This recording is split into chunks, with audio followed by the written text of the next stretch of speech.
Olá, este é o programa Segurança Pública em Debate. Eu sou Adriano Moneta e este programa é realizado pelo Sindicato dos Delegados de Polícia do Estado de São Paulo, pela Associação dos Delegados de Polícia do Estado de São Paulo e pelas duas associações de delegados da Polícia Federal em São Paulo, o Sindicato dos Delegados de Polícia Federal do Estado de São Paulo e a Associação Nacional dos Delegados de Polícia Federal Regional São Paulo.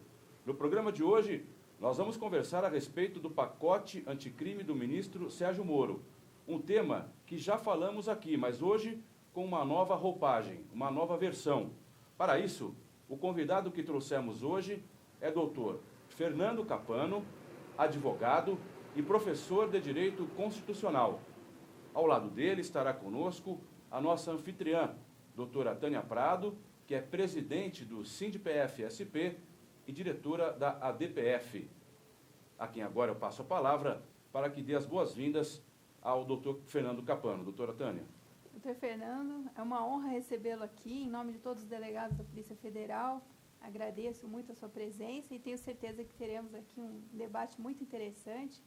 Sei que o senhor tem uma visão muito forte ali da advocacia, que nesse momento é indispensável, é uma instituição que tem que ser respeitada, a advocacia, a OAB. Então, acho muito importante discutirmos esse assunto, e sobretudo com a sua grande presença aqui.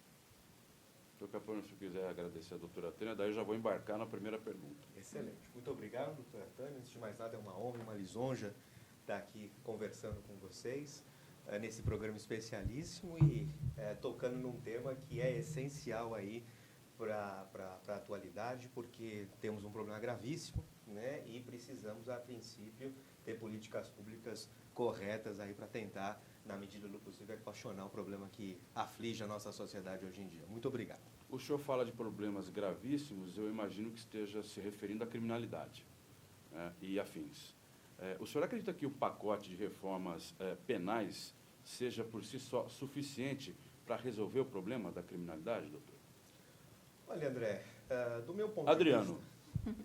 Adriano Moneta. Tem problema, doutor, é ao Vamos vivo, lá. vamos embora. Desculpa, Adriano. Veja, o pacote sugerido pelo ministro Sérgio Moro, ele toca em alguns pontos interessantes, né? Traz aí algumas inovações que a gente precisa discutir e imagino que implementar em alguma medida, mas obviamente para equacionar esse problema que nós temos, ele é insuficiente, nós precisamos de outras políticas públicas, a começar, do meu ponto de vista, pelo investimento maciço, inclusive na institucionalidade das nossas polícias, né? A começar pela lógica lá do nosso artigo 144 da Constituição, a gente precisa ter políticas um pouco mais amplas e a princípio, voltadas para o policial também, para que nós tenhamos melhores condições institucionais para combater o crime. Volto a insistir, a iniciativa é interessante, precisamos discutir e implementar em alguma medida, mas ela de per si não é suficiente nem de longe, segundo eu penso. Doutora Tânia. Realmente, eu acho que assim, a gente sempre tem que pensar, à luz da divisão de poderes de Montesquieu, o papel do Poder Executivo, do Legislativo e também do Judiciário. Então, nesse caso, né, nós temos essa peculiaridade do ministro da Justiça, que vinha numa carreira dentro do Poder Judiciário, com um conhecimento muito amplo ali na área criminal federal, especialmente. E, a partir do momento em que esse conhecedor dessa área entra, ele agrega conhecimento ali na função de ministro da Justiça, mas muitas vezes pode ser também visto que aquilo gera uma certa confusão, porque com aquela visão de magistrado, talvez ali na função do executivo leve um certo tempo para se adaptar, para saber o que pode ser feito para melhorar o trabalho das polícias como um todo, principalmente da polícia judiciária. E na sequência, quando ele apresenta um pacote de medidas anticrime, ali a gente não vê também, é um pouco tímido, né, na parte de polícia judiciária, fala alguma coisa do flagrante lavrado pelo delegado e tal, e poderia ter avançado mais, né, poderia ter cogitado medidas. Então, aí que entra o papel do poder legislativo, de aperfeiçoar aquelas propostas que estão sendo feitas. Embora até o momento eu não tenha visto muita mudança do texto, né, no Senado eles estão discutindo aí e tal, acho que na Câmara também, tem um grupo de trabalho. Mas eu acho que seria legal também a gente falar, né, o que poderia ser melhorado, que medidas poderiam ser colocadas e feitas ali, tanto do ponto de vista do Poder Executivo como do Legislativo, né, que está com esse pacote em andamento e tal. O que o senhor acha, doutor Capano? Veja, é como eu havia falado, né? Do meu ponto de vista, o pacote que está sendo vendido, cujo nome é pacote anticrime, né? O senhor achou legal o nome? Óbvio, ele traz embutido nele uma peça de marketing, a gente sabe disso, isso é fato, mas hoje em dia os governos atuais, eles precisam necessariamente ter esse tipo de apelo, né? Mas eu me preocupo um pouco, porque o pacote, por exemplo, toca em algumas questões que, a meu juízo, eventualmente pode aviltar o que nós, óbvio, né, do ponto de vista da advocacia, mas do ponto de vista do operador do direito, o que pode aviltar o que eu chamo de devido processo legal, né? Acho que a nossa legislação penal e processual penal, principalmente a processual penal, precisa, obviamente, passar por algumas medidas mais modernizadoras, isso é verdade, mas sem desrespeitar esse princípio rei do processo, que é o devido processo legal. Então, vamos caminhar, por exemplo, na lógica do que está sendo sugerido aí, do plea bargain, por exemplo, né? Essa possibilidade que o Ministério Público teria de firmar acordos que, eventualmente, tensionassem facilitar, por exemplo, as colaborações, etc, etc, etc. Me parece que talvez nós precisaríamos tropicalizar o Instituto, porque o que funciona nos Estados Unidos da América, por exemplo, e o grande inspirador do ministro Sérgio Moro, me parece, é o sistema norte-americano, aqui, por exemplo, segundo eu penso, a meu juízo, não funcionaria, né? Nós precisaríamos ter um cuidado para implementar esse tipo de instituto, porque até mesmo lá nos Estados Unidos da América, na maior parte dos estados, inclusive, eles estão revendo essa lógica do plea bargain, porque ele causou, principalmente nos estados do sul dos Estados Unidos, salvo melhor juízo, um fenômeno chamado encarceramento em massa. E a mim me preocupa um pouco que isso possa acontecer aqui, por exemplo, né? Acho que não é com mais cadeia, segundo eu penso, volto a insistir, não é com mais cadeia que nós vamos equacionar o problema do crime. O problema do crime passa necessariamente por uma política pública voltada para valorizar a instituição policial. A doutora Tânia está aqui, não me deixa mentir, né? A Polícia Federal, que hoje é tida como uma polícia de elite, porque é de fato uma polícia de elite, passou desde os anos 2000 por um pacote de valorização absurda. Precisa melhorar ainda, né, doutora Tânia? Com toda certeza. Mas hoje nós temos na carreira profissionais de elite, profissionais de alto quilate, porque nós conseguimos valorizar a polícia, a começar pela lógica salarial, inclusive, né? Eu não vejo isso no pacote anticrime no primeiro momento. Talvez nós precisaríamos começar a trabalhar, quer seja na própria Polícia Federal, na própria Polícia Rodoviária Federal, mas também nas forças auxiliares nos estados, na Polícia Militar e na Polícia Civil, nós precisaríamos começar a pensar nessa lógica de valorização institucional e de respaldo institucional para que o policial possa trabalhar. Isso passa longe do que eu já vi no pacote anticrime, segundo eu penso. Acho que a gente precisaria começar a discutir daí para diante. Entendi. O que a senhora pensa, enquanto delegada de Polícia Federal, dessas questões que o doutor Capano aborda, principalmente em relação ao pacote, não abordar alguns quesitos que são relevantes, principalmente para que esse combate à criminalidade seja realizado de modo mais amplo e não somente focado em alguns fatores. Esse problema do plea bargain, por exemplo, a senhora concorda com o que o doutor pensa ou não? Concordo em grande parte, porque o que acontece, né, para quem está assistindo entender o que é. Aquela pessoa que já está numa fase, já que está sendo processada, né, se não me engano, acho que ele prevê a partir da denúncia, né, que aconteça isso. O membro do Ministério Público pode entrar em acordo com ela, se ela assumir a responsabilidade, e isso reduz a pena e tal. Diferente da colaboração premiada. E aí, e ali o processo termina. Só que isso pode acabar induzindo pessoas que talvez tenham uma participação menor numa organização criminosa ou num fato mais isolado, né? Não é nenhuma organização criminosa. Induzir essa pessoa a assumir uma coisa, ele fica ali 1 ou 2 anos numa determinada medida ali penal, e aquele verdadeiro criminoso que foi o mandante, etc., não acontece nada com ele, porque aquele pequeno ali assumiu aquela condição, ele de repente não quis seguir adiante, passar pelo desgaste de um processo. E ali, muitas vezes, um inocente, ou às vezes alguém que tem uma participação pequena, paga o pato pelo que a outra pessoa fez. E ali você deixa realmente de abrir, eventualmente, uma outra investigação que poderia chegar a outras pessoas, evitar outros crimes. Então, isso gera uma negociação no processo que não é o ideal e justamente não combina com o nosso sistema penal, criminal. Mas assim, eu tenho um pensamento que eu gostaria que vocês refletissem, embora já estejamos no final do primeiro bloco, mas a gente pode voltar falando. O ministro assumiu o cargo e logo em seguida já mandou esse pacote, não é, para conhecimento da sociedade, não é? Será que não foi feito muito rapidamente, sem esse tipo de escrutínio, esse pensamento, essa reflexão que a senhora está justamente colocando? Talvez poderia ter feito, né, uma etapa anterior ali de dialogar mais com aqueles que trabalham diretamente com investigações. Então, perguntar para delegados de Polícia Federal, Civil, etc., advogados criminalistas, constitucionais, esse pacote, o senhor precisa responder agora, vou encerrar, mas ele tem violações ali nas entrelinhas da Constituição, sim ou não? Porque eu achei muito rápido. Parecia uma coisa que já estava escrita, o ministro já tinha escrito e tal, e quando assumiu, pum, colocou. Cravando? Sim. Então vamos encerrar o primeiro bloco com essa resposta rápida do Dr. Capano. Daqui a pouco a gente volta complementando isso, que eu acho que é uma discussão bastante frutífera. Este é o programa Segurança Pública em Debate. Primeiro bloco do programa de hoje fica por aqui. Segundo bloco já. Não saia daí.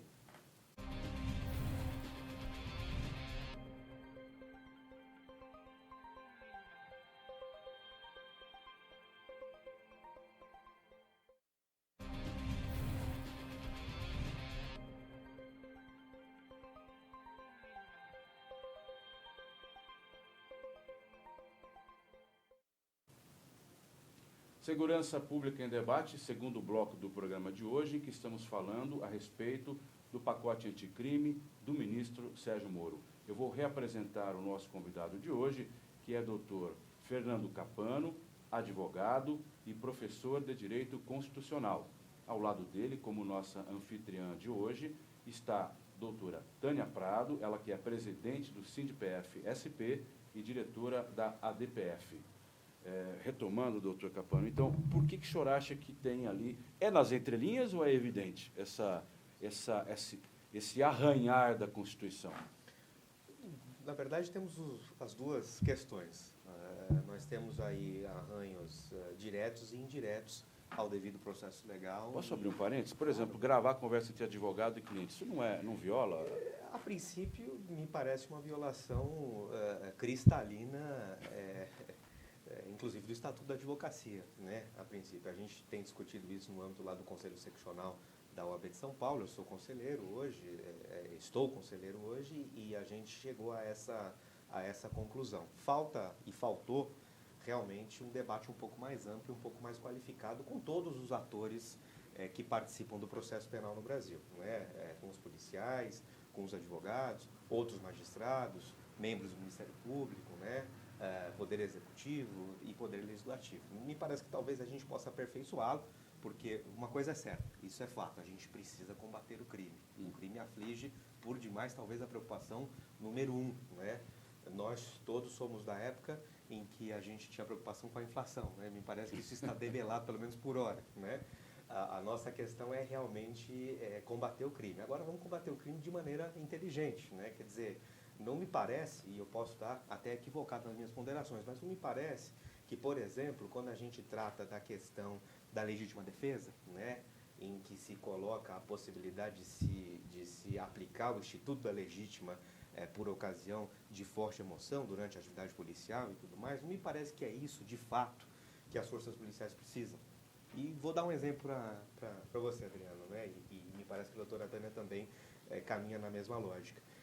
O que um policial precisa, do meu ponto de vista, não é o alargamento do Instituto da Legítima Defesa. Eu faço tribunal de júri, eu defendo muitos policiais em tribunal do júri, e quando a legítima está presente, ainda que, infelizmente, alguns policiais estejam indo a plenário, a gente consegue provar isso sem grandes problemas, né? O que o policial precisa, a meu juízo, entre outras coisas, é, por exemplo, uma capacidade de contar com uma assistência jurídica quando ele precisa. Eu não vejo isso na preocupação do governo, por exemplo. Quando um policial se vê num processo, quer seja do ponto de vista disciplinar, quer seja ainda principalmente do ponto de vista penal, né, um processo penal, ele tem que gastar dinheiro, ele tem que se socorrer de uma assistência jurídica, se quiser uma assistência jurídica mais qualificada, tem que gastar dinheiro em cima disso, e eu não vejo essa preocupação de oferecer esse respaldo para a nossa força policial, para as nossas forças policiais. A mim me parece que talvez a gente precisaria equacionar o crime, uma vez mais, oferecendo melhores condições institucionais, incluindo aí as remuneratórias para os policiais, porque é nessa lógica que a gente vai caminhar. A legislação precisa ser aperfeiçoada? Precisa. Mas me parece que talvez, se a gente quisesse de fato combater o crime, nós precisaríamos começar por aí, e não pela lógica sugerida no tal pacote anticrime. A senhora concorda, doutora? Concordo, e além disso também eu vejo que às vezes é deixado de lado a questão do treinamento do policial também. E aí naquele momento de um possível confronto, em que você deveria graduar as possibilidades de uso da força, né, o policial acaba já partindo para uma interpretação do cenário já como uma situação extrema em que ele tem que abater aquele criminoso. E talvez se houvesse, né, eu acredito muito nisso, um reforço também na academia de polícia, na conscientização do valor da vida, etc. Não que eu ache que não é aquela visão de que todo criminoso presume-se bonzinho, não. A gente sabe que aqui o crime é pesado mesmo. Mas, o sistema é bruto. Mas eles matam um policial como fosse um inseto também, eles não têm pena. Mas eu acredito que o treinamento, até para o policial conseguir reagir da melhor forma possível e até para preservar a sua vida e de sua equipe, o treinamento requer investimentos. E aí é que entra o problema da política pública, né? Muito discurso e pouca prática ali. Então, agora, recentemente, a gente teve que fazer um esforço muito grande para conscientizar o governo de autorizar a convocação de mais aprovados do concurso. Se não fosse a nossa pressão, não fariam isso, não fariam uma segunda academia de polícia. Então, tem coisas que deveriam partir espontaneamente do próprio governo, mas aí que entra o papel da identidade de classe, eles não vão fazer espontaneamente. Então, mesmo nesse pacote anticrime, né, a gente nota várias coisas, né, positivas também, os bancos de dados, de DNA, de impressões digitais. Mas acho que muitas vezes há uma hipervalorização do DNA, quando na realidade a maior parte dos crimes é revelada ali a partir das impressões digitais. Então, há um ganho, claro, com essa proposta, mas eu acho que podia ter avançado mais com medidas ali dentro da investigação para facilitar, para acelerar as investigações. Entra também aquela questão da integração das polícias, né, que ainda é muito lenta, muito tímida. E nos estados isso faria uma grande diferença. É só para o telespectador entender, cita uma medida que poderia auxiliar a acelerar a investigação e que o governo deveria ter, ou poderia ter pensado. Por exemplo, as interceptações telefônicas têm que ser prorrogadas a cada 15 dias, porque é o prazo de monitoramento dessas comunicações. Poderia ter sido ampliado para 30 dias, porque 15 dias passam muito rápido, então talvez a cada 30 dias, alguns defendem até 60 dias. Então, isso evitaria, né, que toda vez parasse aquela interceptação para apresentar um relatório para o juiz em 15 dias, 2 semanas. E isso que eu ia perguntar, quando chega o 15º dia, o delegado é obrigado a parar e aí pede de novo, e isso leva o quê? 1 ou 2 dias ou vem na hora essa autorização? Às vezes pode demorar até mais, porque vai para o Ministério Público apreciar, colocar um parecer, depois vai para o juiz. Daí é 2, 3, 4 dias. Então, às vezes você fica até 15 dias sem ouvir aquela organização criminosa. Tudo isso? Porque o juiz está analisando, tem muito processo e tal. Então, 15 dias é muito pouco. Poderia, de repente, ser colocado para os crimes mais graves, assim, assado, o prazo será de 60 dias prorrogáveis. E são medidas que melhoram a qualidade da investigação. Uhum. Então, tem várias questões. Essa é uma que foi bastante debatida, assim, entre os delegados. Essa questão que o senhor citou a respeito da legítima defesa é a tal da excludente de ilicitude, não é? Sim, alargar o instituto da legítima defesa para casos em que a legislação não é bem clara, né? Segundo o critério adotado pelo nosso ministro da Justiça. Segundo essa proposta que foi sugerida, essa alteração, ela poderia, se ocorresse, aumentar, por exemplo, a letalidade policial, na sua opinião? Olha, veja só, possivelmente. É difícil a gente prever isso de antemão, né? A nossa preocupação, na verdade, acaba passando não só pela questão da letalidade policial, né? A preocupação acaba sendo também um eventual aumento de número de casos de violência doméstica, por exemplo, né? Que ainda é um problema bastante grave no Brasil, embora nós tenhamos uma legislação aí até que moderna nesse sentido. Mas, insisto, a mim me parece que o problema não é este, né? O problema está sendo atacado e precisa ser atacado, sabemos disso, mas ele acaba vendendo para o público a lógica de que penas mais duras e processos, digamos assim, mais sumários seriam parte da resolução do problema, quando a meu juízo não seria o caso. Vamos mais uma vez pegar o exemplo da doutora Tânia aqui, na questão das escutas, por exemplo, né? Hoje a escuta, nós bem sabemos, é o método mais barato de investigação e tem dado resultados fantásticos, né? O que é que a gente precisava? Investir institucionalmente nessa linha de investigação, né?